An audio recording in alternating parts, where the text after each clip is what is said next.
नमस्कार, आप देख रहे हैं सुप्रभात बिहार और मैं हूं आपके साथ सुकन्या सिंह। सबसे पहले बड़ी खबर अररिया से आपको बता दें, जहां अपराधियों का तांडव दिखा है। सीएसपी संचालक को 2 गोली मारी है। 4 लाख रुपए लूट की खबर है। गंभीर हालत में पूर्णिया रेफर किया गया है। बैंक के काम करे सीएसपी गई। तो अररिया से बड़ी खबर आपको बता रहे हैं, जहां अपराधी बेखौफ नजर आ रहे हैं। सीएसपी संचालक को 2 गोली मारी गई है।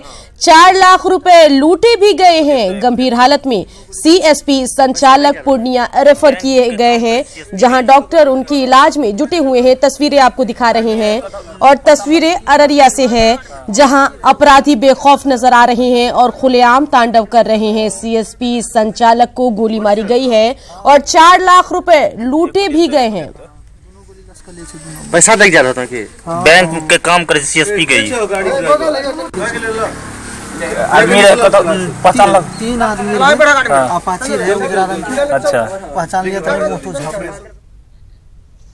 आरजेडी सुप्रीमो लालू यादव की मकर संक्रांति कैद में ही मनेगी। झारखंड हाईकोर्ट ने लालू प्रसाद यादव की जमानत याचिका को खारिज कर दिया है। सुप्रीमो की याचिका खारिज होने से आरजेडी खेमे में मायूसी है।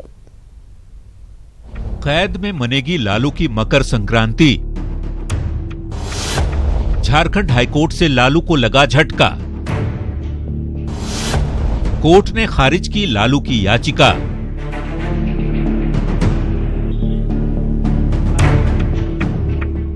आरजेडी अध्यक्ष लालू यादव अभी कैद में ही रहेंगे। झारखंड हाईकोर्ट ने लालू प्रसाद यादव की जमानत याचिका को खारिज कर दिया है। लालू प्रसाद की ओर से देवघर, दुमका और चाईबासा कोषागार से अवैध निकासी मामले में जमानत की गुहार लगाई गई थी। हाईकोर्ट ने तीनों मामलों में बेल याचिका खारिज कर दी है। लालू प्रसाद यादव की तीनों बेल याचिका 64A, 68A और 38A में 4 तारीख को सुनवाई हुई थी। उसको सुरक्षित रखा गया था। आज नोटिफाई किया गया और बेल के ऑर्डर जो है वो रिजेक्ट हो गया। उनके तीनों मामले में रिजेक्ट हो गया। झारखंड हाईकोर्ट में लालू प्रसाद की जमानत याचिका खारिज होने के बाद आरजेडी के खेमे में मायूसी है। पार्टी नेता अब सुप्रीमो की जमानत के लिए सुप्रीम कोर्ट जाने की बात कह रहे हैं। हम लोग बहुत आश्वासित थे, लेकिन यह माननीय न्यायाधीश का, उच्चतम न्यायालय के, उच्च न्यायालय के न्यायाधीश का फतवा है, निर्णय है, उस पर हमको कुछ नहीं कहना है। लेकिन एक बात यह सच है कि हम लोग मायूस जरूर हैं, मगर हम लोग टूटे नहीं हैं। हम कोर्ट का सम्मान करते हैं, लेकिन हमें आशा है कि निश्चित रूप से उनका बेल होगा आने वाले समय। अब उस पर विचार करेंगे और अधिवक्ताओं से बात करके विचार करेंगे। लालू प्रसाद की खराब सेहत का हवाला देकर जमानत की मांग की गई थी। लालू की ओर से वरिष्ठ वकील और कांग्रेस नेता कपिल सिब्बल ने बहस की थी, लेकिन कोर्ट ने उनकी सारी दलीलों को खारिज कर दिया। चुनावी सीजन में लालू की जमानत खारिज होने से महागठबंधन के घटक दल भी मायूस हैं। पूरे मामले पे महागठबंधन की नजर है, क्योंकि लालू प्रसाद यादव जी के नेतृत्व में ही हमने आगे जाना है, तो हम पूरे मामले को देख रहे हैं और उच्च सुप्रीम कोर्ट में जाकर इस मामले के लिए हम लोग अर्जी लगाएंगे। 2019 के लोकसभा चुनाव में मुकाबला एनडीए और महागठबंधन के बीच है। बिहार, झारखंड दोनों ही राज्यों में महागठबंधन के घटक दलों के बीच सीटों का बंटवारा नहीं हुआ है। लालू यादव घटक दलों की धुरी है। ऐसे में उनका जमानत खारिज होना पार्टी के साथ साथ महागठबंधन के लिए किसी झटके से कम नहीं। रांची से नीरज के साथ पटना से अमित कुमार, न्यूज़ 18। बक्सर में कांग्रेस महासचिव शक्ति सिंह गोहिल ने लालू यादव की जमानत याचिका खारिज होने पर केंद्र सरकार पर हमला बोला।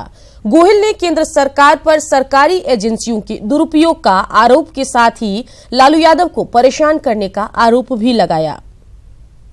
तरह से अगर कानून के जो प्रावधान है उससे बाहर जाके परेशानी लालू जी के लिए की जा रही है, पर लंबे दिनों तक मोदी जी की एजेंसीज जुडिशरी के सामने नहीं टिकेगी, न्याय मिलेगा। और मुझे उम्मीद है कि बहुत जल्द सुप्रीम कोर्ट भी है, आगे और भी रास्ते हैं, हाई कोर्ट में भी बेल इलेक्शन के पर्पज से भी लग सकती है और लालू जी जरूर बाहर आएंगे।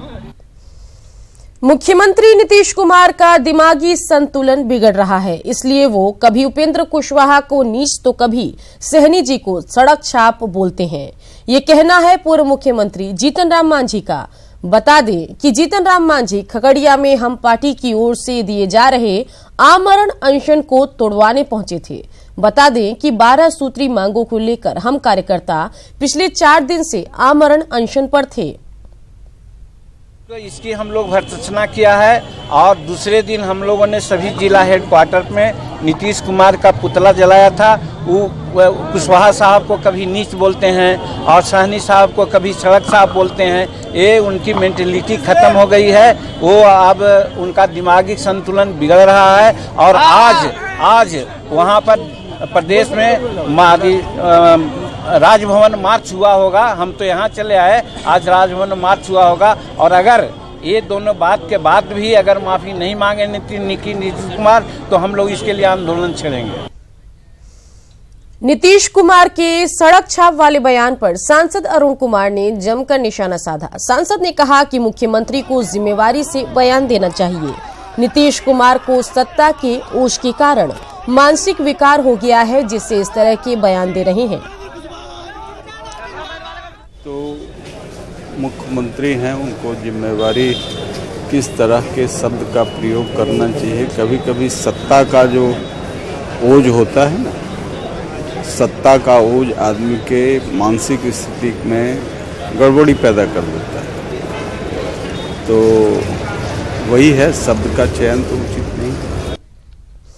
आरजेडी की ओर से किए गए राजभवन मार्च पर मंत्री श्रवण कुमार ने हमला बोलते हुए कहा कि आरजेडी का राजभवन मार्च हमेशा चलता रहता है। उनके पास कोई मुद्दा नहीं है, सिर्फ सुर्खियों में बने रहने के लिए ऐसा काम करते हैं। नीतीश कुमार कैसे हैं वो बिहार की जनता अच्छी तरह से जानती है। राजभवन मार्च ये लोग हमेशा करते रहते हैं और इनको जिन बिंदुओं पर राजभवन मार्च करना चाहिए या आंदोलन करना चाहिए या सरकार के समक्ष बातों को उठाना चाहिए, वो तो मुद्दे हैं नहीं इनके पास। राज्य के गरीबों का सवाल, राज्य के नागरिकों का, जिसके लिए वो चुन के आए हैं, वो सवाल नहीं उठाते हैं। तो ये अनर्गल सवालों को उठा करके सिर्फ सुर्खियों में बना रहना चाहते हैं। आरजेडी नेता शिवानंद तिवारी 10% आरक्षण को झुनझुना बता रहे हैं। उन्होंने कहा है कि सवर्णों को केंद्र की सरकार उल्लू बना रही है। ये ज्यादा दिनों तक चलने वाला नहीं है। 5 राज्यों में हार से बीजेपी बौखला गई है। ये बात शिवानंद तिवारी ने आरा में एक निजी कार्यक्रम में शिरकत करने के दौरान कही है। इनकी सरकार खत्म हो गई, इनकी सरकार बदल गई। अब इनको ये लग रहा था, सब लोग मान रहे थे कि ये जो 5 राज्यों में चुनाव हो रहा है ये सेमीफाइनल है। तो सेमीफाइनल का जो रिजल्ट है उसको देख के फाइनल के रिजल्ट के बारे में इनके मन में भय समा गया। इन्होंने ये उसी से बचने के लिए ये एक झुंझुना जो है 10% के आरक्षण का दिया है। ये उल्लू बना रहे हैं। संविधान बचाओ देश बचाओ सम्मेलन में भाग लेने बेतिया पहुंचे विधानसभा के पूर्व अध्यक्ष उदय नारायण चौधरी ने 10% आरक्षण देने के मुद्दे पर बड़ा बयान दिया है। उन्होंने कहा है कि सवर्णों को आरक्षण की जरूरत नहीं है। केंद्र पहले जातीय जनगणना को सार्वजनिक करे और उसी आधार पर आरक्षण दे। सरकार ने ये गरीबी उन्मूलन का कार्यक्रम किया है। आरक्षण की जरूरत कहां है सवर्णों को? अगर आरक्षण को इन्होंने समझ लिया कि गरीबी उन्मूलन का एक कार्यक्रम है, कि जो हमारे यहाँ की जातीय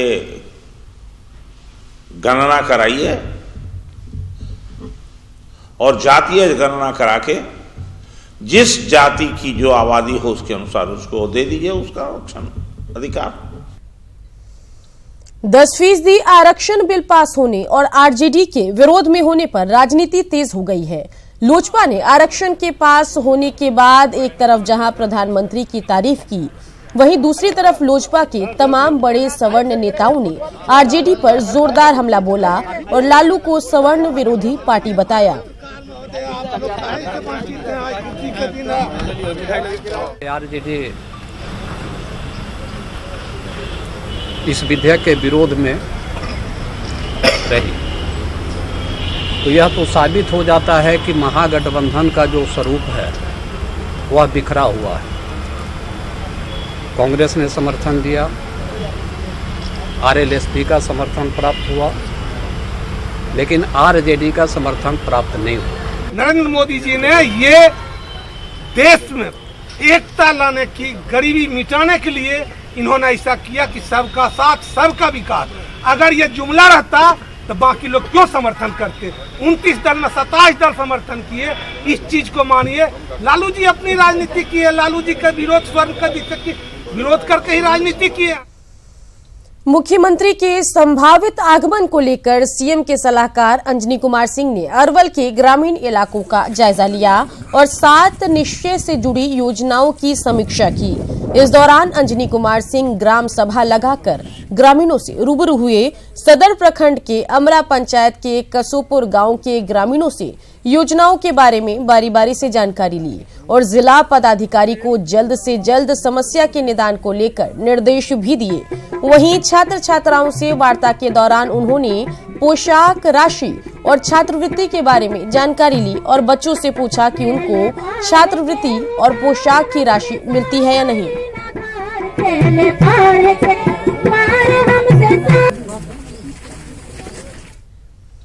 बक्सर में कांग्रेस ने किसान महापंचायत का आयोजन किया, जिसमें किसानों की समस्याओं पर पार्टी के नेताओं ने चर्चा की। इस महापंचायत के बहाने कांग्रेस के नेताओं ने मोदी सरकार को उखाड़ फेंकने का आह्वान किया। को हम दिखा रहे हैं कि आपने तो कहा था कि शासन में आऊंगा, सबसे पहले काम किसान का कर्जा माफ करूंगा। जाने का वक्त आ गया तब कहते हैं कि किसान का कर्जा माफ, वो ठगना हो गया है। तो लोग इनको भूलेंगे नहीं। जुमले बहुत दिए थे, बिहार में भी बड़ी बड़ी बातें की थी, जमीनी काम कुछ हुआ नहीं है। बड़ी खबर पटना से आ रही है, जहां ट्रेन से 36 लाख का विदेशी सिगरेट जब्त किया गया है। राजधानी एक्सप्रेस से विदेशी सिगरेट जब्त किया गया है। DRI टीम की छापेमारी हुई है। पाटलिपुत्रा जंक्शन पर छापेमारी हुई है। म्यांमार में तस्करी कर लाया जा रहा था सिगरेट। गुप्त सूचना के आधार पर कार्रवाई हुई है। तो बता दें कि म्यांमार से तस्करी कर ये सिगरेट लाया जा रहा था। बड़ी खबर पटना से है, जहां ट्रेन से 36 लाख का विदेशी सिगरेट जब्त किया गया है। राजधानी एक्सप्रेस से ये विदेशी सिगरेट जब्त किया गया है। DRI टीम ने छापेमारी की। पाटलिपुत्रा जंक्शन पर छापेमारी हुई। म्यांमार से तस्करी कर लाया जा रहा था सिगरेट।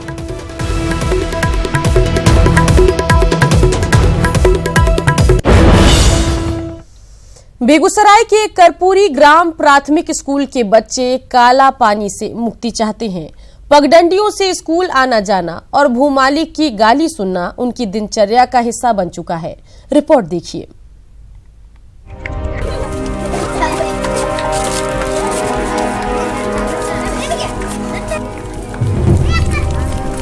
सब पढ़ें सब बढ़ें का नारा सुनने में भले ही कर्णप्रिय लगता हो, पर सब कैसे पढ़ें इसकी चिंता किसी को नहीं है। ये नजारा करपुरी ग्राम के नव सृजित प्राथमिक स्कूल का है, जहां 150 बच्चे पढ़ते हैं, लेकिन स्कूल में न शिक्षक हैं, न कमरे, न टॉयलेट और न पानी। और तो और स्कूल की जमीन पर दबंगों ने कब्जा कर रखा है। हालत ये है कि जिस रास्ते से बच्चे स्कूल आते जाते हैं, उस जमीन का मालिक उन्हें मारता पीटता है। नीतीश अंकल मुझे भवन दिलवा दीजिए, जाने जाने में दिक्कत होता है, पढ़ने लिखने में बहुत दिक्कत होता है। हमें भवन चाहिए, रास्ता चाहिए और चापाकल चाहिए, लैट्रिन चाहिए। पढ़ने में बहुत दिक्कत होता है। 30 दिसंबर 2010 को स्कूल की नींव रखी गई थी। अंग्रेजों के जमाने के समय के इस खंडर को स्थानीय ग्रामीणों ने स्कूल का रूप दिया, लेकिन हाल में कुछ दबंगों ने स्कूल की जमीन का कुछ हिस्सा घेर लिया। ऐसे में रास्ता इतना संकीर्ण हो गया कि बच्चों के लिए आना जाना मुश्किल हो गया। इतना ही नहीं, स्कूल के चापाकल पर भी दबंगों ने कब्जा कर लिया। ऐसे में बच्चों के लिए स्कूल आना जाना काफी पीड़ादायक हो गया है। अब जो आने जाने का रास्ता था, दबंग लोग सब घेर लिया है आगे से। इधर से आता जाता है तो बच्चा को मारता है, पीटता है, आने जाने में दिक्कत होता है, लड़ाई हो जाता है, हमसे भी लड़ाई हो जाता है। जिनका जमीन था वो पूरा बंद करके और आगे बढ़ा के घेर दिए हैं। चापाकल था, वो जमीन जब घेरे तो हमारे पूर्व पार्षद के द्वारा चापाकल की यहाँ दी गई थी। लेकिन वो चापाकल बंद है, वो बाउंड्री कर दिए तो चापाकल उसमें चला गया। सामाजिक स्तर पर मैं प्रयास करूंगा मुखिया से मिल करके, वहाँ के गणमान्य व्यक्ति से मिल करके कि बच्चा को आने जाने के लिए रास्ता दे दें, और हर गांव में अच्छा लोग होता है, कोई ना कोई सोल्यूशन इसका निकल जाएगा। बहरहाल भाषणों में तो नौनिहालों के उज्जवल भविष्य को लेकर बड़े बड़े नारे लगाए जाते हैं, लेकिन हकीकत इससे ठीक उलट है। संतोष कुमार, न्यूज़ 18 बेगूसराय। रोहतास जिला खुले में शौच मुक्ति की ओर अग्रसर है। देखिए, लेकिन रोहतास जिला मुख्यालय में ही डीएम ऑफिस से चंद गज दूरी पर स्थित जिले का सबसे पुराना हाई स्कूल उच्च विद्यालय चौखंडी पथ में एक भी कारगर शौचालय नहीं है, जिस कारण यहाँ के महिला शिक्षिकाओं को परेशानी तो है ही, साथ ही जो छात्राएं हैं उन्हें शौच लगने पर छुट्टी दे दी जाती है। जब शौचालय लगता है तो हम लोग अपने घर को जाने के लिए छुट्टी मांगते हैं सर लोग से। बहुत ही परेशानी है, बच्चा से लेकर के स्टाफ से लेकर के सभी को हमें सोचना पड़ता है कहाँ जाए किधर जाए। ज़्यादा दिक्कत होता है तो हम लोग तो अपना काम चला लेंगे, बच्चा तो बहुत परेशान होता है।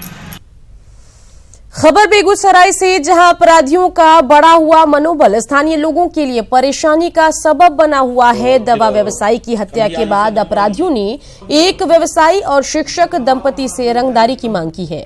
व्यवसायी से 8 लाख की रंगदारी और शिक्षक दंपति से 30 लाख की रंगदारी की मांग से पुलिस के लिए मुश्किल बढ़ गई है। बताया जा रहा है कि शिक्षक दंपति से रंगदारी की मांग का तार 2 साल पहले घटी अपहरण की एक घटना से जुड़ा हुआ है। दरअसल 2 साल पहले सरकारी शिक्षक कुंदन कुमार एवं शिक्षिका सोनी कुमारी की पुत्री गुनगुन का अपराधियों ने अपहरण कर लिया था, जिसमें पुलिस ने सक्रियता दिखाते हुए 2 अपहरणकर्ताओं को गिरफ्तार कर लिया, जबकि 2 अब तक फरार है। माना जा रहा है कि अपहरण कांड के गुनेगारों ने ही 30 लाख की रंगदारी की मांग की है। फिरौती की मांग से जहां पीड़ित परिवार भयभीत है, वहीं पुलिस ने जल्द ही सभी आरोपियों की गिरफ्तारी का दावा किया है। मुजफ्फरपुर के चर्चित बालिका गृह यौन शोषण कांड में जेल में बंद मधु को जिला पुलिस रिमांड पर लेगी। विशेष पॉक्सो कोर्ट ने पुलिस को 2 दिनों का रिमांड आदेश दिया है। शुक्रवार को महिला थाना पुलिस मधु उर्फ साजिस्ता परवीन को रिमांड पर लेगी। मधु को स्वधार गृह कांड में रिमांड पर लिया जा रहा है, जिसकी प्राथमिक महिला थाना में दर्ज है। जी हां, जिसकी प्राथमिकी महिला थाने में दर्ज है। स्वधार गृह की गहन जांच के बाद पता चला है कि ब्रजेश ठाकुर इस गृह को सिर्फ कागजों पर ही चलाता था और इसके एवज में सरकार से प्राप्त राशि का गबन किया करता था। पुलिस 2 दिनों तक मधु से पूछताछ करेगी, जिसमें कई बड़े राज खुलने की उम्मीद है। स्वधार गृह कांड में मधु को 48 घंटों के लिए पुलिस कस्टडी रिमांड में दिया गया है। क्या कुछ संभावना बनती है विधिक? अभी तो पुलिस लेगी उनको जेल से कस्टडी में, उसके पूछताछ करेगी। मुंगेर प्रक्षेत्र के डीआईजी बनने के बाद पहली बार मनु महाराज जमुई पहुंचे। जमुई पहुंचने के बाद जिला पुलिस केंद्र का निरीक्षण और जिले के पुलिस पदाधिकारियों के साथ बैठक कर जिले में अपराध और नक्सल समस्या के बारे में चर्चा की। डीआईजी ने नक्सल प्रभावित इलाके में विकास के महत्व पर जोर देने की बात कही। यही अपील करेंगे कि वो मुख्य धारा में लौटे, नहीं तो फिर पुलिस अपना काम करेगी। निश्चित रूप से जो डेवलपमेंट है उसमें कोई चीज़ बाधा नहीं बननी चाहिए, आम पब्लिक में भय नहीं होना चाहिए। बोधगया के कालचक्र मैदान में आज से 3 दिवसीय बौद्ध महोत्सव का आयोजन किया जाएगा, जिसकी तैयारी जिला प्रशासन और मंदिर समिति ने पूरी कर ली है। कार्यक्रम की शुरुआत शाम 4 बजे मुख्यमंत्री नीतीश कुमार करेंगे। मौके पर बिहार सरकार के कई मंत्री मौजूद रहेंगे। बौद्ध महोत्सव में भारतीय सिनेमा जगत के सिने कलाकार भी अपनी प्रस्तुति देंगे।